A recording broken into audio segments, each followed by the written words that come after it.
What is good, everybody? AHS Rules back again with another video as we're here for another Ring of Honor TV review, episode number 89. Another 2-hour edition, an hour and 50 to be exact. Let's just jump right into this episode. I will say something that I've been meaning to say for a while about ROH, and this episode kind of highlighted it, that ROH is built up a pretty good tag division, or at least a decent amount of tag teams. You got the tag team champions, Sammy Guevara and Dustin Rhodes. 6-man tag team champions, 2/3 of the 6-man tag team champions, the Von Erichs, who very rarely appear. Now you could split up Shane Taylor Promotions with Lee Moriarty, Shane Taylor, and the Infantry. The Righteous, Undisputed Kingdom, Angelico, Serpentico. I don't know why I'm going off on this ramble and whatnot. I have a wild idea for the tag division, but I'll get to it a little bit later. Lastly, about this, like I said, they've built up a good tag division. It kind of sucks that this episode, where it was very much spent on enhancement matches, aka squash matches, which opened the show up with the first match being Shane Taylor Promotions, Infantry, versus Tom Mitchell and Trace Parker. Bravo and Parker start the match off, but Sean attacks Parker while the referee's back is turned, leading to Mitchell being trapped in his opponent's corner, and the Infantry win off of a double curb stomp that they call the 2 to the head. Sean Donovan and LSG versus Angelico Serpentico, the Spanish Announce Project, is the next matchup. Angelico and Donovan start the match off with the two exchanging wrist locks. Serpentico kicks out of an enziguri snowplow combo. Serpentico also has to slither away to make a tag to Angelico, with the SAP winning off of 2 crucifix submissions at the same time. Speaking of Shane Taylor Promotions, once again, the Pure champion Lee Moriarty appears in the backstage area, and he talks about bringing a renaissance to the Pure division, which he promised to do, and that he appreciates that a dedicated Ring of Honor wants to challenge him in Matt Taven, but he wants to reassure that Matt Taven is not on his level when it comes to Pure Wrestling. Next matchup is Preston Vance versus Sammy Guevara. Fast-paced start early with it going to the outside after Guevara lands a dive. He tries to land another one off of the guardrail, but Vance catches him and turns it into a suplex. The two end up back in the ring where they exchange forearms. Vance lands a spinning lariat with Sammy rolling off into the apron, and then Vance goes to try to bring Sammy back into the ring, but he maneuvers himself to position to hit the GTH, and Sammy Guevara wins this matchup, but he and his tag partner Dustin Rhodes don't get to celebrate for very long as the lights dim down and you start to hear loud snapping, and then you hear a man, it kind of sounds like Vincent saying, "You dig what I'm saying," which kind of teases the Righteous going after the tag team titles. Another tag team match, EJ Nduko and Lee Johnson, collectively known as Lee J, versus Philly Collins and Mario Tenalio. Mario and Johnson start the match off, but the match takes a turn when Njoku tags in and powerfully tosses his opponents around. He even lands a Spawn Buster on Collins, which Johnson follows up with a frog splash, with Lee J winning this match. I'll also say, I like to talk about the commercials that air on ROH occasionally, even though almost every one of them are AEW commercials that don't even really air on AEW TV. And I've always kind of thought, if you're watching ROH, you probably know what's going on with AEW and whatnot. So I'm not going to harp on that too much. But there's a very funny / cool Outrunners fanny pack promo that they put a lot of time into. So I appreciate that. That being said, though, and I'm going to be the one to say it, how about y'all promote Final Battle? You know, just an ask. We have an emergency Minion empowerment meeting, and I'll give a spoiler. They could have had this meeting over email. Nothing that dramatic or of note happened in this Minion empowerment meeting, but Athena recollects on winning the Halloween of Horror. Wait, what was it? Ring of Horror Halloween match last week, and that she wants to take the Minions and wants to take the championship worldwide. She had a successful title defense in Canada a couple weeks ago. She wants to go to China, Japan, and Europe of note. And while she is laying down the foundation for these plans, she is interrupted by Billy Starks. And Athena don't want nothing to do with Billy Starks and walks away. And Lexi Nair asks Billy, is she going to apologize? And Billy said, I think Athena needs to apologize. So, like I said, nothing really came from this Minion empowerment meeting, especially to call it an emergency Minion empowerment meeting. You know, it is what it is. Next is Diamante versus Rachel Ellering. Ellering gets an early advantage that she loses after Diamante gets her knees up after a senton attempt. She does land the senton, however, after hitting a spinning uppercut. Diamante rakes the eyes of Ellering, following it up with a crossroads and winning the matchup, and then is asking where's she at, and we can assume that she was Red Velvet, and Red Velvet quickly appeared afterwards to attack Diamante.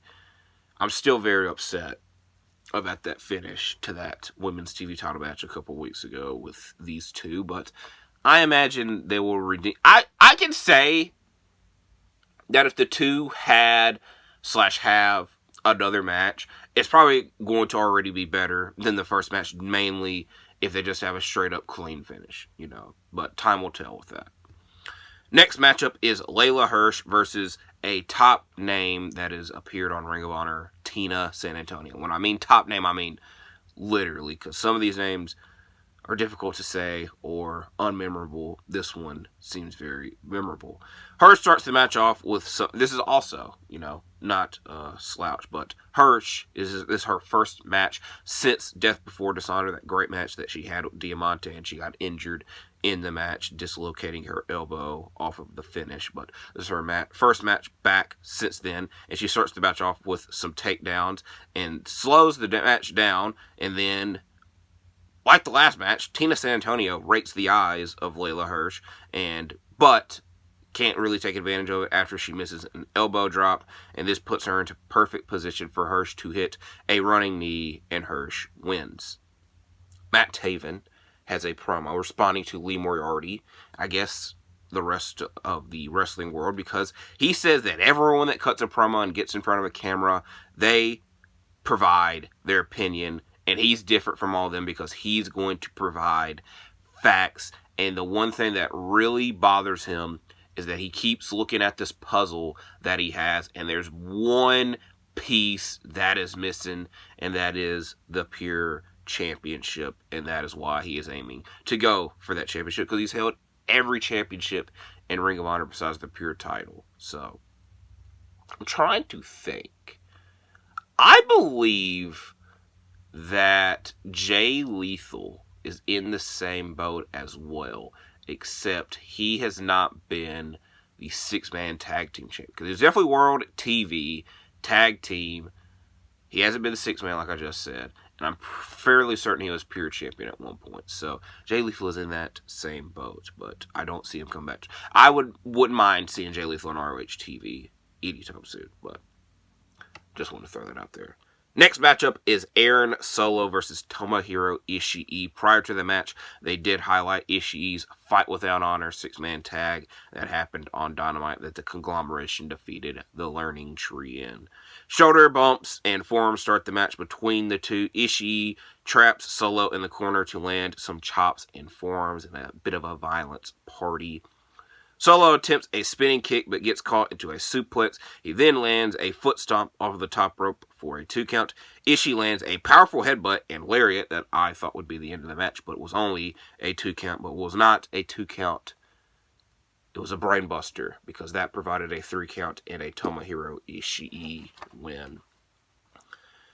Next, we're going to get the Righteous in a match, but before they can even get to the ring, they are attacked by Sammy Guevara and Dustin Rhodes, who beat them up pretty well. At one point, one of them had a busted lip, and the security had to come out to break it up. So like I said, the tag division It's pretty stacked. I'm pretty sure that was the last tag match of the show.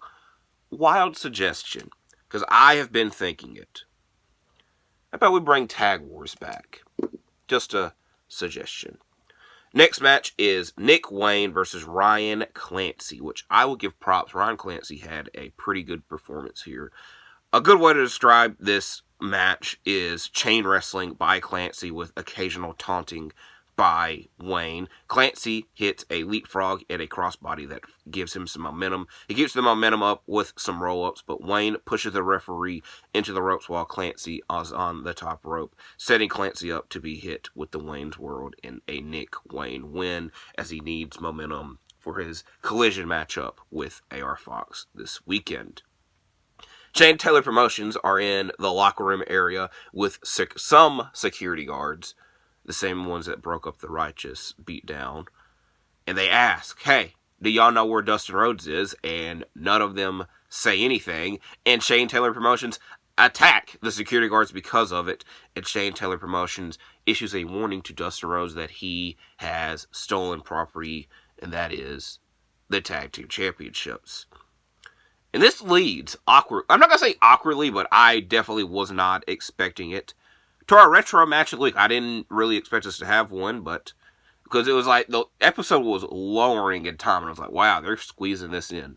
But it's kind of, like I said, leading in, featuring Shane Taylor Promotions, and Caprice Coleman was saying, the last time Shane Taylor Promotions and Shane Taylor wanted something, this is how they got it. And this, again, is referring to a 6-man tag team title match that took place on the February 19th, 2020 edition of Ring of Honor Television, that being Shane Taylor Promotions, Shane Taylor, Khan, and Moses, who I have no clue where he is, but he did not make the jump to Tony Khan's era of Ring of Honor, versus Mexi Squad, which I have desperately been missing Bandito and crew, and this match was a reminder that I'd love to see Bandito back in Ring of Honor when time is fitting. This match was also supposed to happen at the previous year's final battle, but was postponed due to sickness, which, if you know what year that was, 2020, you can start spreading your theories about that.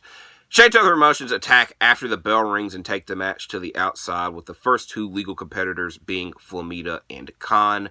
Moses and Bandito tag in with both men hitting their own versions of leapfrogs after bouncing off of the ropes. We come back from commercial break with Ray Horse trying to fight off Moses and Khan, and then Mexi Squad all land 3 dives to the outside at the same time. Once back in the ring, Flamita is accidentally hit by his partners, which sets up Shane Taylor to hit a splash that only gets a 2 count, but he has to finish the match off with a welcome to a land, and that's how Shane Taylor Promotions ended up with the 6-man tag team titles. As now, we've got our last 2 matchups, which were the best 2 matchups on the show. Josh Woods versus AR Fox. The two start the match off with a collar and elbow tie-up, and that quickly changes up once Fox lands a dive to the outside.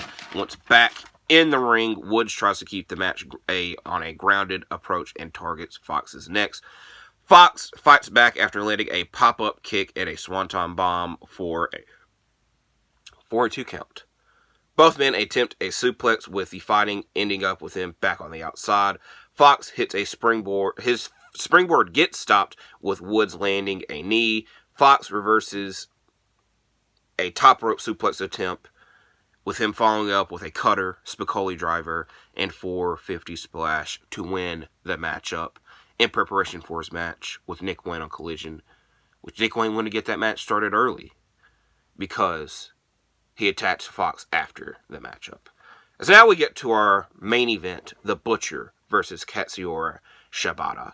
The Butcher wants to wrestle. He's like, hey, let's wrestle. And that ended pretty badly for him as he ended up in a heel hook. He then spent some time running around the ringside area, but mainly to trap Shibata. Shibata lands some loud chops in the corner, sending up a corner drop kick, but not the penalty kick, as Butcher reverses it by hitting a clothesline. He does hit the penalty kick after a sleeper hold is applied and wins this matchup, and this week's Ring of Honor ends. So it was an okay episode. I genuinely enjoyed the last 2 matchups.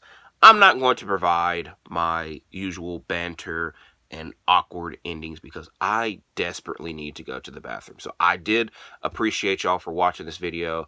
Like I said, good episode of ROH. Hopefully you leave a like, comment, subscribe, and I'll see you because I'm out. I gotta go bad.